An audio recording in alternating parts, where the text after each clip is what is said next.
કૃષ્ણ. ચાલો હવે અહીંયા મેં બે ટુકડી પાડી દીધેલી છે. એક છે રવીનાબેનની અને એક છે માહીબેનની. બરાબર. હવે હું અહીંથી જે શબ્દ બોલું ને એ શબ્દ પરથી તમારે વાક્ય બોલવાનું છે. બંને ટુકડીવાળાને હું અલગ અલગ પૂછીશ. બરાબર. ચાલો બધાને સમજાઈ ગયું? ચાલો સ્ટાર્ટ કરીએ.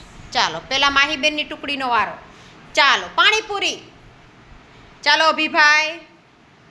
પાણીપુરી તીખી લાગે છે. સરસ. ચાલો પંખો. ચાલો રવીનાબેન. પંખાને 3 પાંખિયા હોય છે. Very good. ચાલો મગર. ચાલો માહીબેન. મગર પાણીમાં રહે છે. સરસ. ચકલી. ચાલો શ્રુતિબેન. ચકલી ચીચી બોલે છે. સરસ. પોપટ. ચાલો પ્રિયાંશીબેન. પોપટ મીઠું મીઠું બોલે છે. સરસ. ચાલો દરિયો. ચાલો હીરબેન. દરિયાનું પાણી ખારું હોય છે. સરસ. ચાલો ચાંદલો. ચાલો નિરાલીબેન. ચાંદલો મમ્મી ચોટાડે છે. સરસ. ચાલો ગ્લાસ. હેતભાઈ. ગ્લાસમાં આપણે પાણી પીએ છે. સરસ. બુક.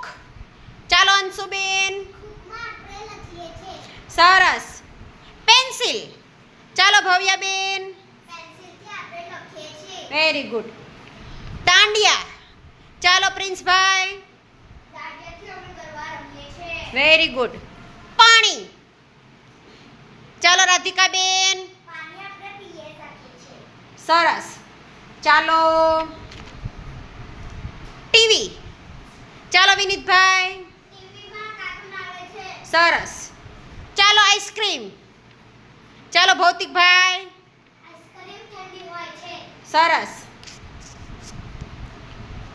ટામેટા. ચાલો જીનલબેન. ટામેટું લાલ હોય છે. સરસ. રિબિન. ધ્રુવ. રિબિન માથામાં રાખીએ છે. સરસ.